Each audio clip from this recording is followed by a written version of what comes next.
میں نے معاویہ بن ابی سفیان رضی اللہ تعالیٰ عنہ کو دیکھا، آپ ممبر پر بیٹھے، مؤذن نے اذان دی، اللہ اکبر اللہ اکبر۔ معاویہ رضی اللہ تعالیٰ عنہ نے جواب دیا، اللہ اکبر اللہ اکبر۔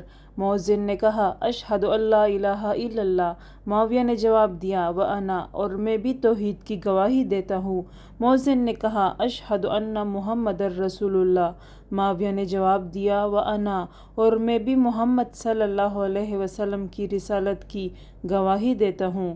جب مؤذن اذان کہہ چکا تو آپ نے کہا، حاضرین، میں نے رسول اللہ صلی اللہ علیہ وسلم سے سنا، اسی جگہ یعنی ممبر پر آپ بیٹھے تھے، مؤذن نے اذان دی تو آپ یہی فرما رہے تھے جو تم نے مجھ کو کہتے سنا۔ جمعے کی دوسری اذان کا حکم عثمان بن عفان رضی اللہ تعالیٰ عنہ نے اس وقت دیا جب نمازی بہت زیادہ ہو گئے تھے، اور جمعے کے دن اذان اس وقت ہوتی جب امام ممبر پر بیٹھا کرتا تھا۔